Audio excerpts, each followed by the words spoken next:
everyone, it's Desiree. It's day 8 of our Christmas series. Hopefully you've made it this long, and thank you if you have. For today's project, we are pulling out those colored pencils. For those of you that know, I love colored pencils. They are my medium of choice. I'm going to be using this stamp set by Stampendous called Mini Merry Gift. And I'm going to stamp this image with the Ink on 3 Fade Out ink, and I'm going to stamp it on a piece of the Strathmore Mixed Media Toned Tan. It's a very heavy weight, and I think I love it for my colored pencils. The pencils that I'm going to be using are my Prismacolors. I've been using those for many decades. Let's just say that, many decades. And I think they are perfect for colored pencil. You'll see how I'm coloring this. I start out with my lightest shade, and then I come in with my medium to dark, and then I'll come in with my darkest shade, and then I'll go back in the reverse. Then I'll go back to my medium and then back to my light in some cases to blend them out. I'm not going to be using any solvents. I'm going to let the pencils do the blending for this entire project. I'm going to turn on some music now. You guys have seen me use colored pencils before, but you're going to see the entire coloring of this image. I'm not going to edit any of it out. I just sped it up. So sit back, relax, and enjoy.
We are back, and now what we need to work on is the sentiment that's already in the stamp.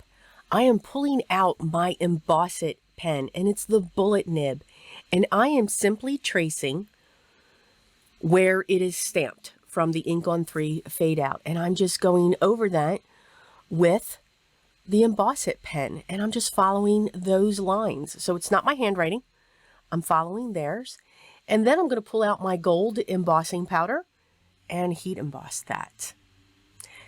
Again, that Emboss It pen, I think that's something, you know, it's right up there with brads. You know, we set the brads aside, you know, embossing folders, they're coming back. You know, 3D and all these different textures. But these, between the Quickie Glue pen and this Emboss It pen, they were like my two best friends. I miss them.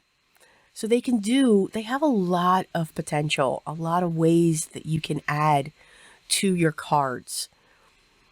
Once that's heat set, we are going to trim this down. So I'm going to pull in my trimmer, my Fiskars trimmer, with the wire blade or wire guide, and so that I can make this even on each side. I'm going to mat this onto a piece of black cardstock, and I want to make sure that this is really adhered. So I'm going to cover the entire back of this in double-sided tape. I'm going to remove the release paper and then place it on that black panel. Once I have that on the black panel, I'm going to set that where I want that, and then I'm going to bring in my long shears and cut along that edge. And I always make sure that the image is to my left of my blade. And I've never had a problem getting that almost same thickness. It's never perfect, but again, it's a handmade card. We are not Hallmark people. Nope. Nope. I'm going to now take this panel and I'm going to prop it up onto a standard A2 size card base. I'm going to remove all of these wonderful release papers to my double-sided foam squares. I couldn't find my fun foam. Can you believe it? Just couldn't find it. And I'm going to set this right in the center of this card panel. And I'm using the grid on my mat to set that. I'm going to come in with a pair of scissors, cut off the corner, and then I'm going to flip it over and put it to the other side and cut that edge as well. We are going to make this a super large tag, but it's a card. Why not? I'm going to punch a hole. Now, what I did forget to do is on the back, when you open this up on that back side, I should have put that in my scoreboard and run a score line right about an inch away from the fold, because then when you open it, you have that flat edge when you open it. But that's okay. It doesn't matter. It still opens, and you can still, you know, get that into your scoreboard and, you know, put a score line on it. It's all good. I grabbed some gold ribbon. I grabbed some twine. I love when, for a tassel coming off of a tag, I love big and loopy and lots of it. So I will fold it over on itself many times and then keep all of those loops. I just love the look. So you can turn this into a tag for a gift. It can be a card. You can put a gift card inside there. You know, use a foam or a glue dot to hold it in there, whatever you would want. In no time, we've created a tag card with colored pencils, of course. I do hope you enjoyed day 8. Hope you enjoyed just sitting back and watching the coloring and seeing what technique I use as I did that. All the products that I used will be listed down below. And again, I'm going to keep saying this, as long as they are still available. Remember, I dug into my stash, and I want you to do that too. Take these techniques and use them with what you already have, or adapt them to how you create. So as long as they're available, they will be listed down below.